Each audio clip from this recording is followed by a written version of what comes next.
کہ 21ویں شب ماہ شعبان 8 رکعت نماز پڑھی جائے، کہ جو شخص بھی 8 رکعت نماز پڑھے 2 رکعت کر کے، اس طرح سے کہ ہر رکعت میں الحمد کے بعد سورہ اخلاص، فلق اور ناس، یہ 3 سورے 4 قل میں سے، ان میں سے ہر ایک کو ایک مرتبہ پڑھے بس، یعنی 8 رکعت نماز پڑھنی ہے، 2 رکعت کر کے پڑھنی ہے، نماز کی نیت 21ویں ماہ شعبان کی شب کی نماز 2 رکعت، پھر 2 رکعت، تو یہ 8 رکعت نماز قربتاً الی اللہ۔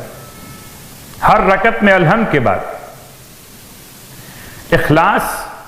فلق اور ناس، ان میں سے ہر ایک سورہ ایک مرتبہ ہی پڑھنا ہے۔ خداوند عالم اس کے ثواب میں عطا فرمائے گا کہ جتنے آسمان کے ستارے ہیں، اللہ اکبر، کتنے ستارے ہیں آسمان کے، گنتی نہیں معلوم، ایک اندازہ کہ بے شمار ستارے، اتنی تعداد میں نیکیاں لکھے گا اس نماز گزار کے لیے، اور اتنی ہی تعداد میں اس کے درجات بلند کرے گا، اور اتنی ہی تعداد میں اس کی برائیوں کو مٹائے گا۔ ماہ شعبان کے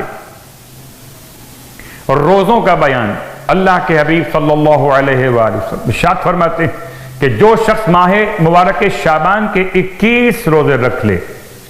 فرشتے اسے خوش آمدید کہیں گے اور اپنے پر اس کے جسم پر ملیں گے۔ امام جعفر صادق علیہ السلام فرماتے ہیں کہ ایک شخص نبی اعظم صلی اللہ علیہ وآلہ وسلم کی خدمت میں حاضر ہو کر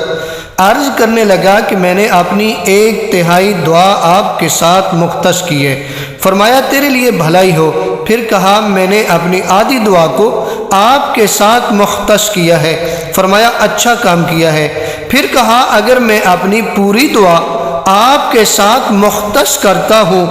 فرمایا اللہ تیری دنیا و آخرت کی تمام حاجتیں بھر لائے گا۔ اس وقت ایک مرد نے عرض کی اللہ آپ کو دین میں موفق رکھے، ایک شخص کس طرح اپنی دعا حضرت کے ساتھ مختص کر سکتا ہے؟ امام جعفر صادق علیہ السلام نے فرمایا خدا سے کچھ مانگنے سے پہلے محمد و آل محمد پر درود بھیجے، یعنی جب آپ دعا کرنے لگے تو پہلے درود پڑھے تو پروردگار آپ کی تمام دعاؤں کو قبول فرمائے گا۔ اور بعض علماء فرماتے ہیں کہ جب آپ دعا کریں پہلے بھی درود پڑھیں، دعا کے بعد بھی آپ درود پڑھیں تو پروردگار آپ کی دعاؤں کو قبول فرما لے گا۔ یعنی ہمیں پتہ چلا کہ اگر ہم چاہتے ہیں کہ پروردگار ہماری دعاؤں کو قبول فرمائے، ہماری حاجات کو پورا فرمائے، تو جب بھی ہم دعا کریں، دعا کرنے سے پہلے بھی ہم درود پڑھیں اور دعا کے بعد بھی ہم درود پڑھیں تو پروردگار ہماری تمام حاجات کو پورا فرمائے گا۔